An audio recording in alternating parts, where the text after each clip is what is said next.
Podcast Answer Man, episode number 419. Entertaining, educational, and encouraging content that makes a difference. This is GSPN.TV. Join the community. Hello, everyone. This is Jason Van Orden from Internet Business Mastery. You are listening to the man who has trained more people how to podcast than anyone else in the world, Cliff Ravenscraft. He is the Podcast Answer Man.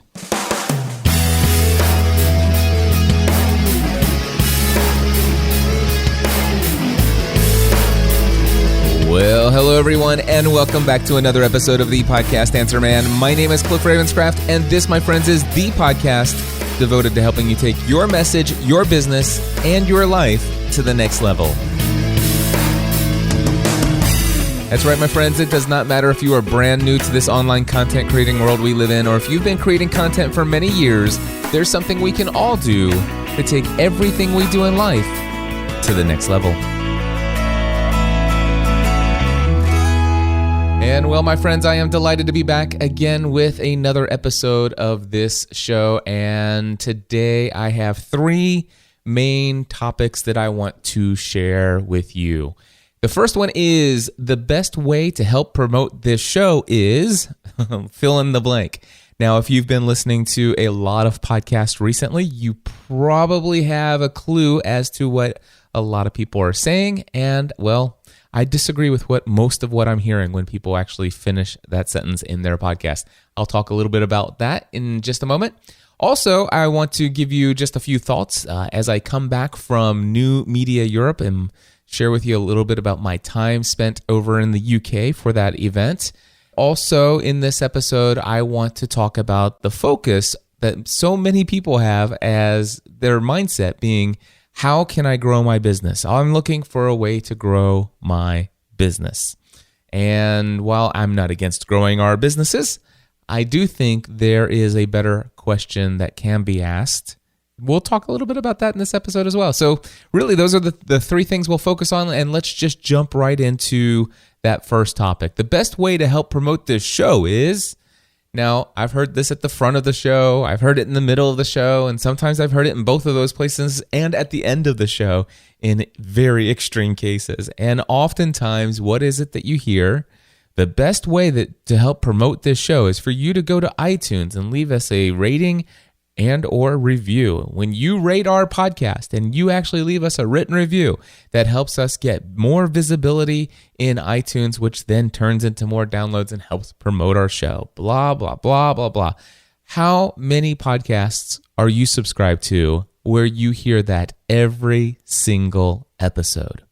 Well, my friends, out of the 10 or 15 podcasts that I listen to consistently, I don't listen to all of those every week, but the 10 to 15 podcasts that I listen to, I would say that approximately 6 or 7 of them are consistently, and I'll use the word begging, for iTunes reviews and 5-star ratings. Of course, by the way, if you're going to ask for ratings and reviews, my recommendation is please don't ask your audience to give you a 5-star review. Just ask them to give you a rating and review, if that's what you're going to do. But don't tell them how many stars to give you. Don't tell them what to write about you. The whole idea of the rating system and the review system is for people to share what they think. And if they give you a 1-star, then they give you a 1-star. If they give you a 3-star or a 4-star, then so be it. But if you're going to ask somebody to give you a rating and or review, let it be whatever they want to give. If that's important to you, then by all means, go ahead and ask them for those. However, for those of you who are out there saying the best way to help promote this show is by going to iTunes and leaving us a rating and review, I just want to encourage you to think about that language for just a moment. And I want you to think about the possibility of asking your audience for something that I think might actually be better. And here's what I'm talking about. First of all, let's just get the fact out on the table that if you have an audience member or 2 or 3 that go out there and leave you a 5-star rating and they give you a written review, is that going to help you in the iTunes ranking? Yeah, it does. iTunes looks at that in their algorithm. They don't publish what their algorithm is. But I will tell you this. the number of 5-star ratings you have and the number of written reviews you have, it's not even a blip on the radar when it compares to the number of downloads that iTunes can track for you. Basically, if iTunes sees that you have twice as many downloads this week as you did last week, well, you're ranking in those podcasts in your category. You might actually jump up several notches. Anyway, the whole situation here is that I do believe when we say the phrase, the best thing you can do to help promote this show is, I would like to suggest that if you're going to say those words to your audience, that you would actually say something like, share it with someone. Why not tell somebody else today? Send an email with a link to this episode to somebody you know that would benefit from this message. Post a note on your Facebook personal profile explaining what the most valuable thing that you pulled away from this episode, and share that with every friend you have on Facebook by posting it on your personal timeline. Talk to someone face-to-face today and ask them, hey, do you know what a podcast is? And then if obviously my suggestion here is that you find somebody that might benefit from this particular episode. Go up to somebody face-to-face and say, do you know what a podcast is? Well, I just listened to this podcast, and in this episode, it had this message. And just like you would if you had just read an amazing book, you would actually tell somebody about the book and try to convince them you have to go and get this book. I'll get this book for you and hand it to you.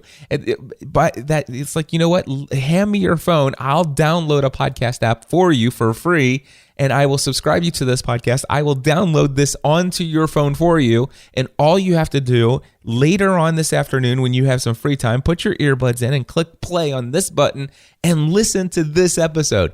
My friends, could you imagine asking your audience to do one of those things?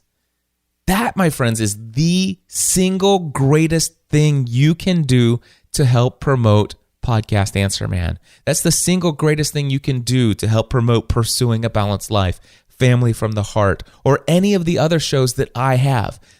Sure, if you want to leave a 5-star rating or any star rating, some of you out there like to leave 1-star ratings. That's fine as well. If you want to leave a star rating of your choice and a written review in iTunes, will that help me? Yes, it will. But the best thing you can do to help me get the word out about this podcast or any other podcast that I do is to share it with someone you know. Send them an email with a link, post it on Facebook or Twitter, tell other people about it. But when you're doing it, do it because you feel compelled to. And here's the thing. We as content creators, if we expect our audience to do that, we need to be creating content that is share-worthy, that is adding value to their lives, something for people to talk about. So here's my question to you. As a podcaster, do you know somebody out there that is a podcaster, and every single time you listen to their episode, they're begging people and saying the best thing you can do is to leave us a 5-star rating and review? Well, would you consider taking this episode and sending them to podcastanswerman.com/419 and say, hey, I hear you're saying that the best way to promote your show, Cliff has this great idea.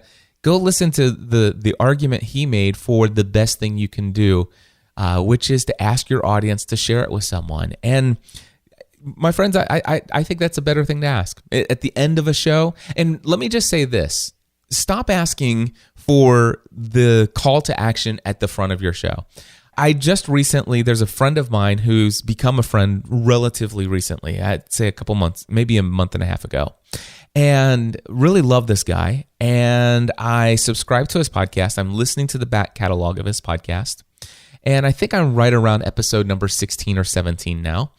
About 60 seconds of every episode at the front within the first 3 minutes is really saying, hey, you know what? I'm really excited about the written reviews left in iTunes that I saw from so-and-so, and this really helps out my show. And so if you wouldn't mind, would you please go over to iTunes and leave us a rating and review?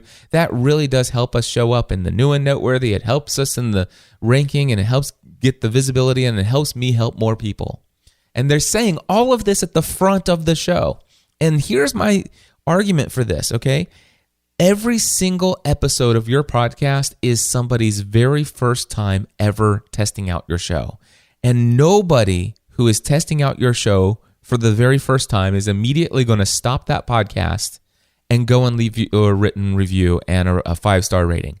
And the reason why is because the only thing they've heard from you is you asking for a favor right out of the gate. You haven't given them squat. You've given them nothing of value except for you're already asking with your hand out in front of them, can you spare some change, sir? I mean, seriously, you're begging for this at the front of the show. Don't do that. Because here's the thing. Are there people who are going to listen to that episode and say, wow, you know what? I haven't taken the time to go and leave a 5-star rating and review. And it is important to the host of this show because he keeps asking every single episode, you know what? Today's the day. I'm going to make time. I am going to, you know what? I use a different app. I'm an Android user. There is no podcasts app from Apple for me to do it on. I'm a PC user. I don't have a lot of Apple apps on my computer. By golly, I'm going to go and download that crappy iTunes software, and I'm going to do that as a favor for this podcaster because he keeps begging me. You know what? Are there some people who will do that for you? Yes. But those people, and I guarantee you, every single one of those people are listening to the end of your show. And that, my friends, is the best place to put it. Why not have those people who are just testing out your first show immediately hear a heartwarming welcome? This is what the show is about. This is what topics we're going to cover today, and give them value. Give them something that's going to help them today. Give them something so that at the end of listening to your episode, have them think, wow, I really found something of great value here. My life is better now because I heard that. My future is going to be changed drastically as a result of what I just learned here today. When they get to the end of your episode and you say, hey, if this has been valuable to you, would you consider going to iTunes and leaving? Those are the people who are going to do it. So put that at the end. Stop asking for it at the front. And again, if you're going to use the best way to help promote my show, let's just be honest and say that's not the best way you can do it. The best way you can help promote my show is to tell someone about it. Send them an email. Share it with somebody one-on-one, face-to-face, whatever the case may be.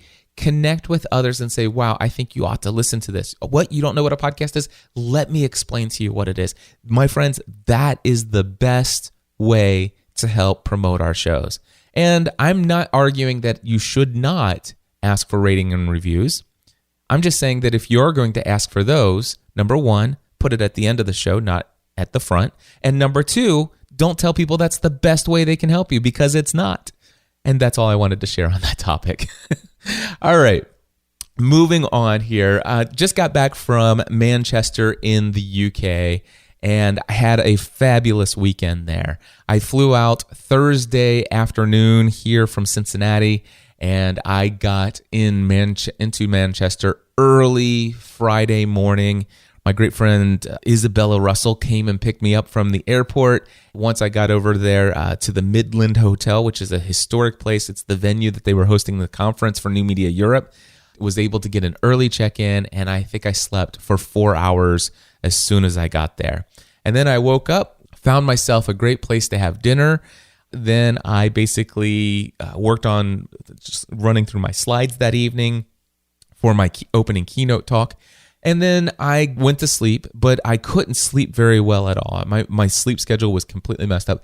I think I got a total of 3 hours of sleep Friday night, and I had to be up by 6 o'clock in the morning so that I could be ready in time to do my keynote and to do a tech rehearsal to make sure all that was set up. Anyway, my opening keynote went fabulous, and it was well received by everyone there. Now, as far as the conference itself, again, this was held in the UK, Manchester in the UK, at the Midland Hotel. It is New Media Europe, organized by Mike and Isabella Russell, my friends from musicradiocreative.com.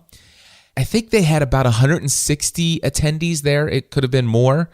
than that, but I believe it's about 160 attendees. I would say an overwhelming majority of those folks were from the UK, all over the UK. I mean, we had people from Scotland, London, several people from Manchester, but they also had folks from lots of other countries. And I know that I'm not even going to get a number of these in here, but just specifically, I can visualize people that I met from Switzerland, Germany, Italy, Poland, Greece, and a large number of other European countries and even non-European countries. There was even several folks there from the United States, which was pretty cool as well. The cool thing about New Media Europe is that it had the same kind of vibe as what I've always had when going to a conference with a bunch of other podcasters or new media folks. Not everybody there was a podcaster. There were several people there that would consider themselves and say that they are bloggers. The Midland Hotel was a great venue. The stage setup was very nice for the main stage area. This is one of the things that I loved. After the keynotes, there were only 2 session tracks. There were only 2 sessions happening concurrently at the same time. My favorite conferences have been the ones where every attendee sits in on every session. And I know logistically there's many reasons for many conferences not to have that set up, but the only conferences I've ever gone to where I have sat in on a majority, if not all sessions, were the ones where there was only one stage, one speaker at a time, and everybody at the conference was in. If you wanted to sit in on a session, there was only one to choose from, and that's the one. Those, my friends, I love those events. Those are my favorite. Now, this event, it had 2 choices for you to choose from each time, and the nice thing about only having 2, most attendees attended one of those 2 sessions, and the time before the session started, the time after the session ended, and the time in between where people are going from one to, everybody was centered all pretty much in one space. And once you started to see those people, you started to see them a lot throughout the entire time of the conference. And that I thought was pretty fantastic. The community vibe was awesome. It was just like family, just like all of these other new media events. We all share so much passion for creating content, putting our lives out there in hopes that it helps others. Great energy and enthusiasm among everyone. One of the things that I found pretty consistent among most of the attendees there is that a lot of them are really struggling with imposter syndrome. Because I had talked about imposter syndrome in my talk, and one of the things that some of them found interesting is that I still suffer from imposter syndrome myself. Every time I create a new goal or a new direction where I want to do something different that I've never done before, I still struggle with fear about moving in that direction and setting out on a new course and charging money for something that is new, that hasn't been proven by me, regardless if it's been done by other people. And oftentimes when I see that it's been done successfully by other people, I usually have those same thoughts as these people. And that is, well, of course, there's a good reason people pay them, because they have this and they're this and that, and, and all of those different things. And so I found that this is a common theme among a lot of those folks. And, it's one of the reasons why I love doing what I do with Podcasting A to Z is a lot of people sign up for the A to Z course and they think that they're just going to sign up and get a course that teaches them how to launch a podcast. But one of the things is that most of the materials to teach them how to do a podcast is already there, and yet I still give them direct access to me for 4 weeks, and I'm able to invest a whole lot more into them in the area of mindset and setting goals and expectations for the future and things to think about and different ways to think about approaching where they want to go. And sometimes I've had the privilege of helping people, not that I told them, but helping set the foundation for them to come to the realization that the direction that they were planning on going wasn't something that was going to lead them to a place where they want to be in their life. So that was pretty cool. Basically, I loved New Media Europe. I thought it was a great event. One of the other things I can tell you, though, is that I did not spend all of my time there. So I didn't attend very many sessions. And it's not because they didn't have great speakers and great topics, because they did. But the reality is that I had massive jet lag. I mean, it was hitting me hard. After my talk, and then, mingling and networking with people after my talk, I just felt like so exhausted, and not just physically, but also just emotionally. I'm also an introvert. And so I just knew that I needed to get away. I went back to my room, I laid down, took a nap for about an hour and a half, 2 hours. And then I got up and I made use of the gym. I went down to the gym and worked out for an hour. And I did that each day of the conference. I made time to go to the gym and pull. And of course, when do you do that? I could choose to do that during the day when sessions are going on, or I could choose to do that at night when all the networking and mingling is going on. But when I go to these conferences, what takes priority is face-to-face conversations, face-to-face interaction. And so I chose to sleep and also to get into the gym during conference time. And that allowed me to still be there at the end of each of those days for those times when people were networking and mingling. And that was the priority for me. So yeah, that was my approach. That's New Media Europe. It was great.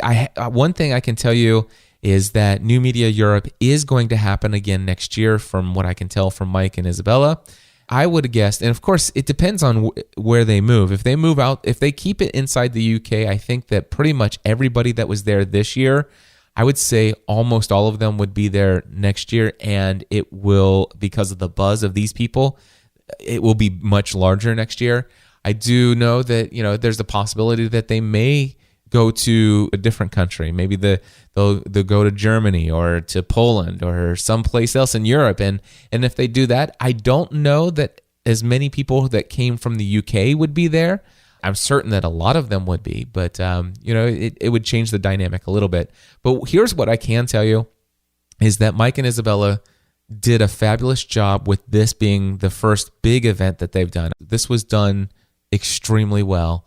And I believe that it's the start of giving Europe or outside of the States, it's an event that I think is going to fill the need and a void for so many people. Because one of the things I can tell you is that I know how expensive it was for me and I'm not just talking about the cost of a flight. I'm talking about time and dealing with jet lag and all of that stuff. Just how much of an investment it is to get up and fly all the way to another continent. And I realized that these conferences, so many of these wonderful conferences that we've had here in the States, has not necessarily been something that fits in. It's just not possible or feasible for them to make it over here.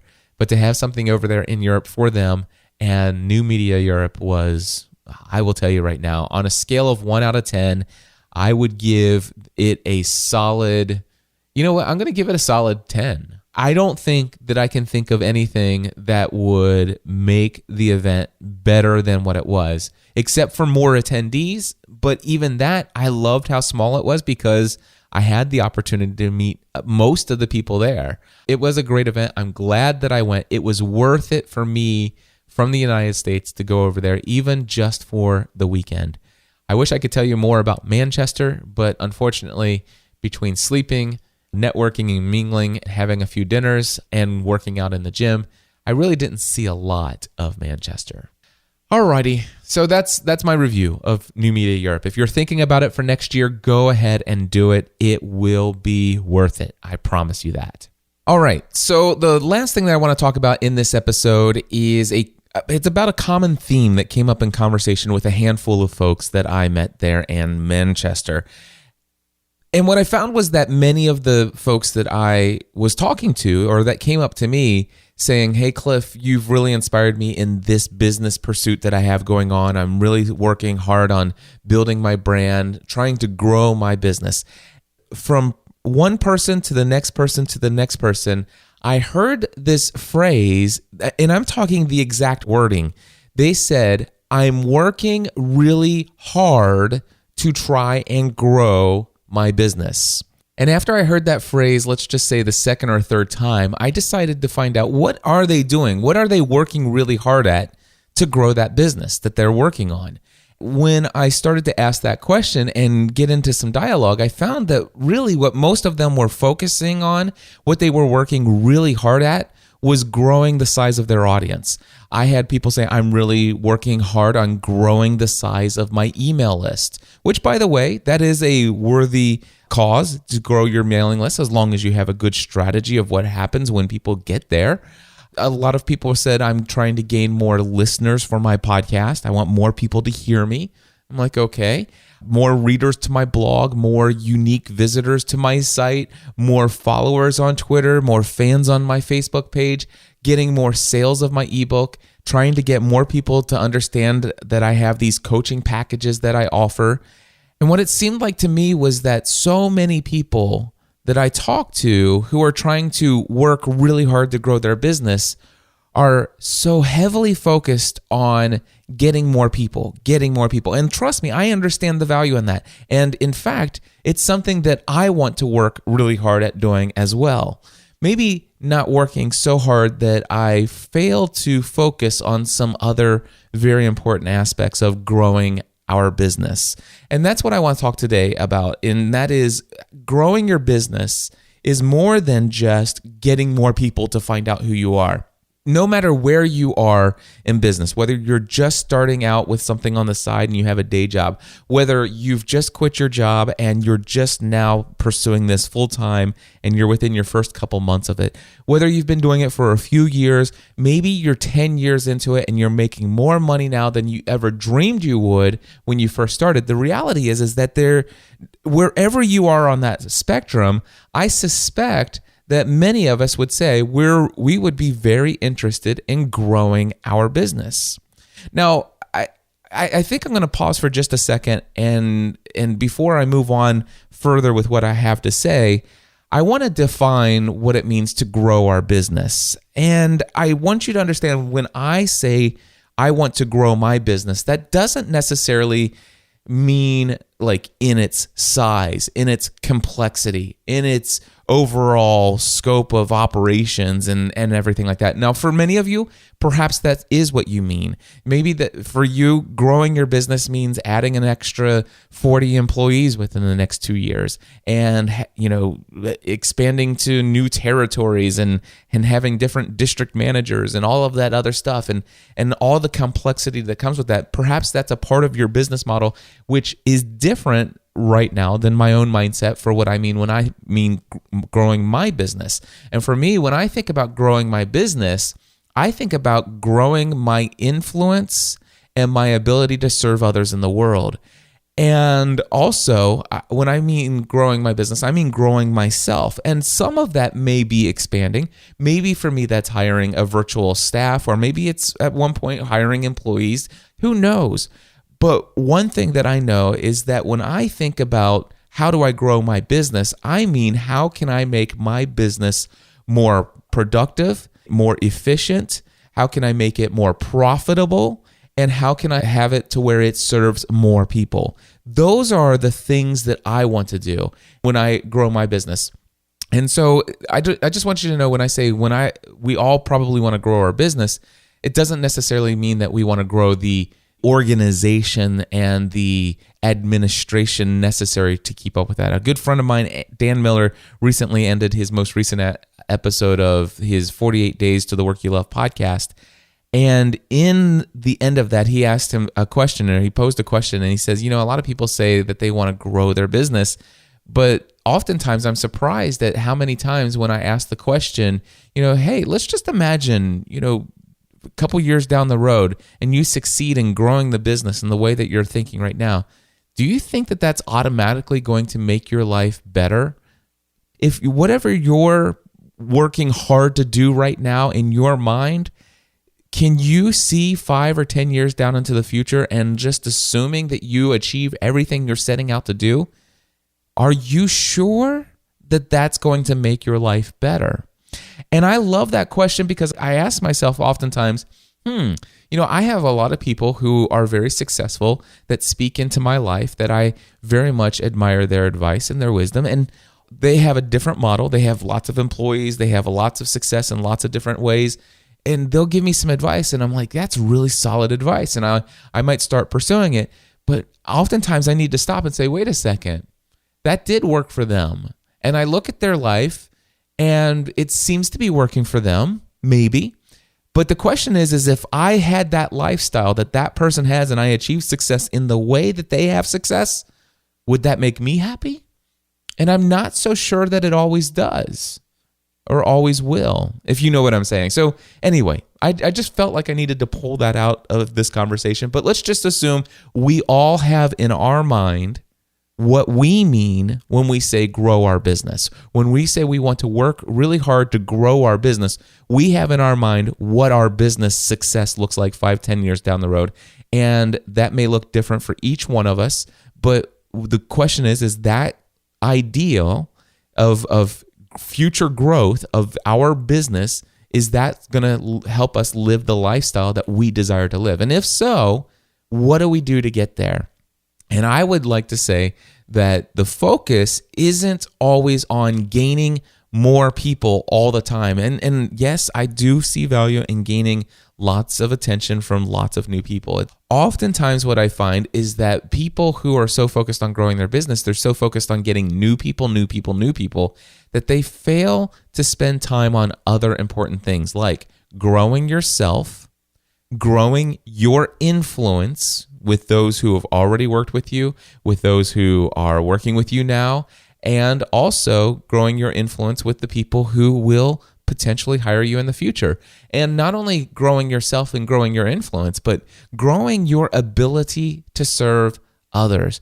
And I do believe that every single person who has this personal brand, this business, I consider myself to be what's called a solopreneur. I believe that every one of us can find whatever it takes to grow ourselves, to grow our influence and our ability to serve others if we focus on asking ourselves 4 different questions. All right? The first question is, what is the one thing that I can do to make myself more valuable to my existing and future customers? What is the one thing that I can do to make myself more valuable? And I'm going to give you just a couple ideas here. First of all, learn a new skill, something that your audience or your customer base desires to know more about, or something that can benefit them greatly. Now, giving you examples from my own history here of becoming the podcast answer man. I was just an average guy who decided to create a podcast about a television show as a hobby, and I wasn't all that great at it at first. And I certainly didn't know anything about podcast equipment. I had horrible sound in the beginning and even had people donate money so that I could improve my sound. And I found myself going out and buying new expensive equipment, finding that it just wasn't the answer. I would wait for that equipment to show up, and then all of a sudden I wouldn't have the cables that I needed, and I had to wait a couple more days. And I found that I even ordered the wrong cables. And so through a lot of trial and error and a lot of making mistakes, I began to learn a new skill in understanding the right podcast equipment for good audio. And I continued to build on that skill of, actually the skill would be podcast equipment knowledge. I would build on that by buying new pieces of equipment, things that I didn't even need, just to test it out and just to play around with it and review it and learn how it works so that I could have that skill to help my clients.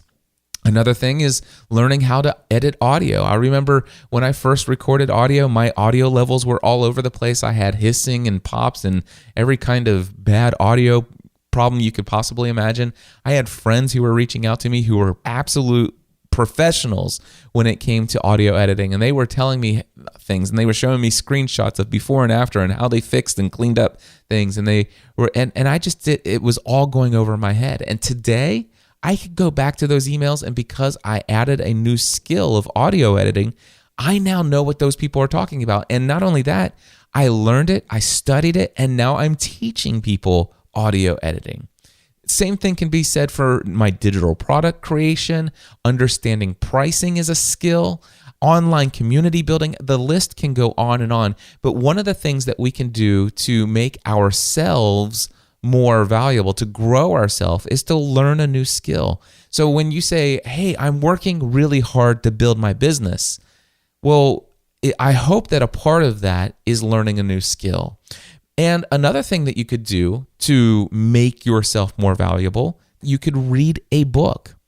And specifically, I like to read books that create a positive mindset shift, or that literally shifts the way I think about something.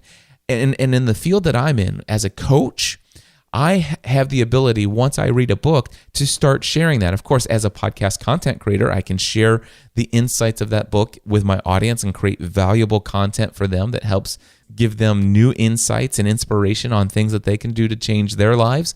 Just because I read a book and then summarize what I'm learning from it, it has tremendous value for people. So it's not just the value that I get in having my own mind shifted, but it helps my audience who listens to my content. There are those who hire me one-on-one for coaching, or when I have conversations one-on-one with clients and students, I can literally pour into them the vast amount of wisdom and knowledge that I've picked up from the books that I have read, that all of a sudden become this great resource of valuable information that I can give to those people.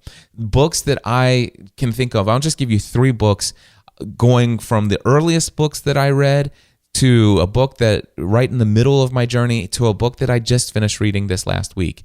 And so starting off, there was 48 Days to the Work You Love by my friend Dan Miller.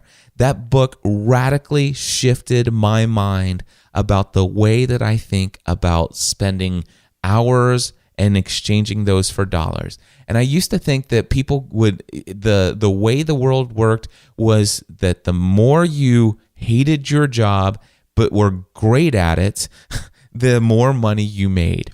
And that's why I felt like as an insurance agent, I should be extremely successful financially. And I was extremely successful financially as an insurance agent. But I despised that job. I hated it, but it was serving people. And because it was serving people and I hated it so much and I put so many hours into it, I felt like that's what gave me the right to earn as much money as I did. And when I actually left that career in insurance to pursue my hobby as a full-time career, something that I loved, I had a real difficult time charging people money. And the reason was because I felt like it wasn't, I shouldn't be paid to do something I love to do so much. And it was Dan Miller's book, 48 Days to the Work You Love, that really helped me understand that there's a different way to think about earning money, and that you can and probably even should earn money from doing something that fulfills your purpose and gives you great meaning and fulfillment in life. Anyway, 48 Days to the Work You Love by Dan Miller. If you haven't read that book, I encourage you to go get it. Secrets of the Millionaire Mind by T. Harv Eker. Now, personally, it's hard for me to recommend this book except for the fact that it radically changed my life. And why I say it's difficult for me to recommend this book is because, well, the guy who wrote it is kind of arrogant, and I really don't like his attitude throughout most of the book. But this book had a radical, profound impact in my life when it came to his explanation of the money blueprint and learning how our prior programming through life, from a child all the way up to where we are now, has created in us a blueprint about how much money we can earn and still feel good about. And oftentimes we self-sabotage ourselves once we hit a ceiling of so much income. And if we make more money beyond that, we oftentimes will self-sabotage how much money we're making. We'll lose all of that money as a result of basically not feeling good about it. I'm not going to go into great detail, but I will tell you that Secrets of the Millionaire Mind by T. Harv Eker, it changed my life. My income literally doubled from the year after I read that book. My income doubled that year, and my income doubled the year after that. And I know that I can point specifically to the week that I read, I can't remember what chapter it was, but one specific chapter in that book opened my mind to some really valuable insights. And guess what? Not only has my income increased radically as a result of that, because of the insights and wisdom that I've gained from that book, I've been able to coach others in the area of pricing, Remember, I told you that understanding pricing is a skill that I learned that has helped me, and that's something that I am able to now pass on. So not only has that benefited me by reading that book, but I'm able to pass that on to others. Another book, and I just finished reading this last week, it's called The One Thing by Gary Keller.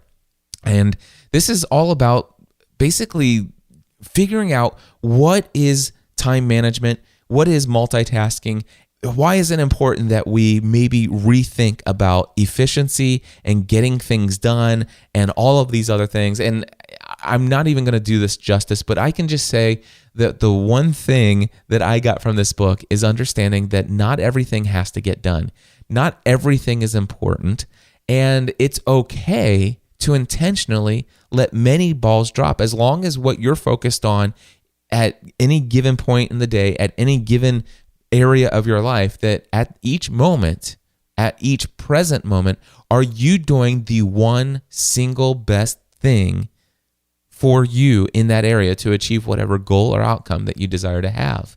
And it does have something in there about time blocking, and so you could say it's a little bit about time management, but it's about having and living an extremely, extraordinarily successful life, not just in your business, but in every area of life. And it's all about focusing on the one thing. If that sounds interesting to you, I encourage you to read that book. So how do you make yourself more valuable? Learn a new skill. Read a new book. All right. But there is a third thing that I want to tell you about how to make yourself more valuable to your existing and future customers. And it's something that you've heard me focus a lot on this year. And that is taking your health and fitness seriously.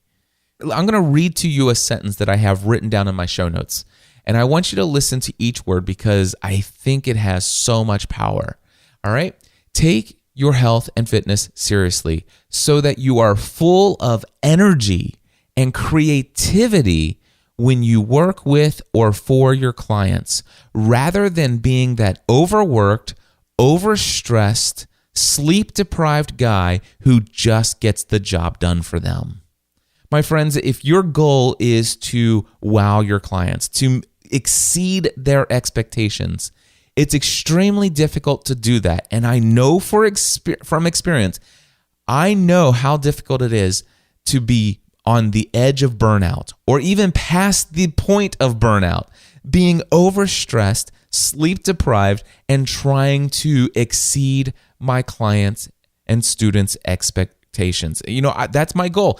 In everything that I want to do, I don't want to meet the expectations of value for anybody who buys stuff from me, whether it be an online product or a service or coaching, one-on-one, anything. If they buy something from me, I never want people to get what they expect. I want them to get more. I want to deliver more value. And if you're on the edge or beyond the edge of burnout, if you're overworked, overstressed, and sleep deprived, it is extremely difficult. I'm not saying it's impossible. Some of you have been doing it for years. I did it for years. But I want to tell you this, that when you are that overworked, overstressed, and sleep deprived guy who is delivering value to your existing clients, there's a good chance that there are other areas of your life that are falling apart. And that was true for me. And it wasn't until I took my health and fitness seriously that all of a sudden, priorities started to line up. I understood that not everything is important. I understand that some things just aren't going to get done. And I needed to get serious and clear about what are the most important things. And this was even before I read the book, The One Thing. I got very serious about my priorities and saying what I would become an expert at saying no at. It was really my health and fitness focus that has radically changed my life and is helping me take my business to a whole new level. Okay, so that was the first question. What is the one thing that I can do to make myself more valuable to my existing and future customers? The second question that you can ask or focus on is, what is the one thing that I can do to add significant additional value to previous customers? You know, if you have had customers who have already purchased from you, whether that be your products or services, coaching, whatever, these are the people who are most likely to already know, like, and trust you. And if you did a great job for them in the past, these are the folks who are most likely to hire you again or buy more from you in the future. So instead of always thinking, how can I add new people, what can I do?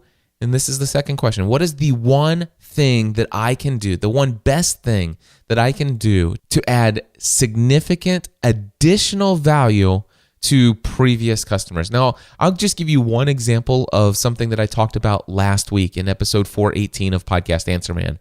I told you that I had all these thousands of people who have purchased the Roland R05 or R09HR digital audio recorder as a result of my promoting it or even selling it to them directly. And over the years, people have consistently asked me, how do I create field interviews? What's the best way to do interviews out in the field with this device? And then more recently, the question is, how can I hook up 2 dynamic microphones to this recorder? And when it came up over and over again, I'm like, okay, what is the one best thing I could do right now to add additional value to my previous customers? And that was to number one, research 6 different ways of creating field interviews, going all the way from using the internal microphones to using one microphone plugged into it, and then 4 different options for recording 2 microphones into the recorder and all the ancillary equipment that goes with it. And after doing all of that research, creating a high quality, super amazing video that shows all of the different options so that people who have already purchased my tutorial in the past on this recorder, so that people who have already purchased this recorder from me in the past, I can give that to them for free. That adds a ton of additional value. Yes, I could have charged for it and that would have still added value, but in this case, I already had a tutorial for the Roland recorder and I just created that video, a very high value video to those people for free as a bonus of my digital recorder tutorial. And then I said to everybody who purchased that tutorial in the past, hey guys, I want to let you know that the most common question that you guys are asking is this. And I created this amazing tutorial. It's a bonus video that's included with the purchase of the Roland digital audio recorder. And because you've already purchased this, you can sign in using this link and password that you already had, and you will now be able to watch that as well. That, my friends, added significant additional value to previous customers. I could have made money from that. I chose to give it away for free, but I can tell you this. When I do have additional things that I'm going to create in the future and I reach out to those same people, I'm almost certain that a high percentage of those people, knowing that if they are interested in that, they'll almost certainly be interested in this. And when I market this to them, yes, you get the idea. It's going to help me grow my business, right? All right. So that's the second question. What is the one best thing that I can do to add significant additional value to previous customers? Go and see if you can find some answers to that. All right. And so the third question that you can ask is, what is the one best thing that I can do to add additional value to my existing clients or the people that I'm working with right now? Now, for me, an example of this might be where I had a podcasting A to Z student who was having trouble getting their audio player to show up on the theme that they had purchased. They had purchased this third-party theme for WordPress, and because of this third-party theme and the way that it was coded, it was conflicting with the PowerPress plugin that I recommend, and the audio player wasn't showing up the way that my tutorial showed that it should. So this person reached out to me, and technically, I could have done some troubleshooting and asked a couple questions, told him to look for this and try that. And we could have spent half a day going back and forth with my support and getting him the resolution he desired. But if I ask myself, what is the one best thing that I can do to add additional value to this client or this student for me at this very moment? What is the one thing that I can do to add additional value to this student right here, right now? And you know what I did? I said, listen, do me a favor, go into your admin panel, go to the users section. I want you to create a new user and set it up for me with admin access. What I'll do is, if you can email me the link to your sign-in, the username that you created, the password, I will sign in and I'll troubleshoot this for you. And that's exactly what the student did. They set it up, they sent me an email, I saw the email, I clicked in, took me about 10 minutes to figure out what was going on. And then I actually took some screenshots and I came back and I showed this is how I fixed it. And this is what I see that's going on. If you want, you can actually go to the theme developer and tell them that this is going on, or this solution is working. You can just let it go with that. But this should take care of you. And that added additional value to my existing clients. That is certainly not something that I promise for any of my students. And it's not something I can do for every student all day long. But it just how happened to be at that very moment in time, I didn't have a ton of backlog of questions to answer. And so I had the time to do it. And I offered it. And it was the one best thing that I could do to add additional value to that student at that moment in time. That's a great question to ask. And then the fourth question is this: what is the one best thing that I can do to build a deeper relationship with someone who is within my target audience? And this is all about looking for ways to add value into the lives of those who are probably in my target audience, people who might become customers or students or whatever in the future. And you know what? I've talked about this all the time, so I'm not going to go into great detail on it. But this is all about finding those people out there who are within your target audience, connect with them, build relationships with them through social media, through face-to-face interaction at conferences or whatever the case may be, and look for ways to learn who those people are, what's important to them, and using any connection, any experience, anything that's within your power to make their lives better, to help them succeed, even when there is no direct ROTI or return on time invested. Just look for ways to serve people. It doesn't have to immediately, get people closer to the funnel of buying things and conversions and all that other stuff. Just look for ways to improve other people's lives. Search for ways to build deeper relationships and make their lives better. And the good thing is that oftentimes these people may never buy a product or service from you, but the chances are they know people who will. Oftentimes people who are in our target audience are doing life with other people who are in our target audience. And so while they may never buy anything from you or purchase any of your products or hire you one-on-one, the reality is they are going to be so well served by you that they have such a deep relationship with you that they know about your products, they know about your services that they themselves might not ever need, but they know people who could benefit from them. And because of the relationship they have with you, they are more than happy and will likely refer others to you.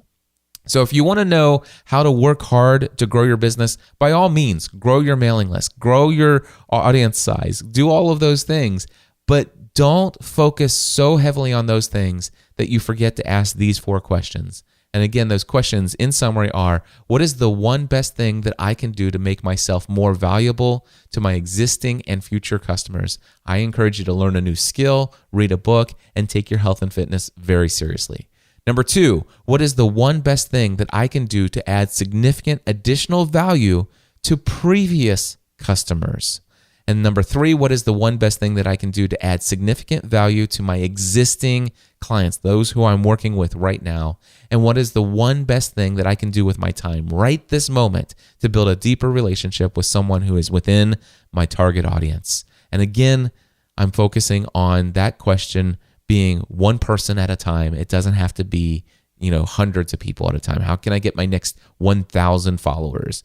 Anyway, those are my thoughts, my friends. Good luck to each of you and myself as well. Let's all take our business to the next level. And well, my friends, that's going to wrap it up for this episode. Real quickly, I just want to remind you that my next session of Podcasting A to Z is coming up on Monday, October 26th. And this is going to be my final session of 2015. It is also going to be the final session that only costs $19.99. Now, I know that there are many of you who have been thinking about taking Podcasting A to Z. You're just waiting for the right time to open up in your schedule and stuff like that. Well, I do want to let you know, and I announced this last week, I let the cat out of the bag. Starting in 2016, in January, the cost of the course is going to $29.99. So it's going up $1,000 to go through the course. So if you want to save $1,000 on the cost of Podcasting A to Z and you've been thinking about it, you want to get in on the October 26th session. It is my 22nd session of Podcasting A to Z, and I happen to know it's going to sell out. So if you want to get in, you want to get in early. I'll be emailing my list probably this weekend or the early part of next week. It'll be the first email that I send out to my list to market this. When they hear that the price is going up by $1,000, I know there are a lot of people who have been on the fence who are finally going to say, you know what? Okay, I'm going to make the time in October. So again, October 26th, head over to podcastinga2z.com and get signed up right away. I would love to be your personal coach for 4 weeks. And that's the important thing to understand is not only will you get all the details on how to launch a podcast, but you will have access to me to ask any question you want, anything you want to ask me for 4 weeks. And I answer every question that you ask me. And I am your personal coach for that 4 weeks. In fact, I've had several students who already had successful podcasts who came back and took the course a second time just because they wanted to have me as their personal coach during those 4 weeks. And if you have been thinking about Podcasting A to Z, get in there, podcastinga2z.com. Thank you guys for tuning in. I hope you found this podcast valuable. And by the way, the best way that you can help me get the word out about this show is for you to go out and tell somebody about this particular episode. And if you do that, if you go out and tell one person about the show, would you go over to podcastanswerman.com/419 and let me know in the comment section who you told and how you told them and why you told them? I would love to hear about that. And of course, if you're listening to this more than 30 days after I release it, then the comment section will be closed. But you can still email me, cliff@podcastanswerman.com, and say, hey, Cliff, I shared episode 419 with someone today. Or if you decided to share a different episode, that's fine too. But the best way, the single best way for you to help me get the word out about this show is for you to tell one other person about it. All right, God bless. Until next time, my friends, I encourage each and every one of you to take everything you do to the next level. Podcast Answer Man.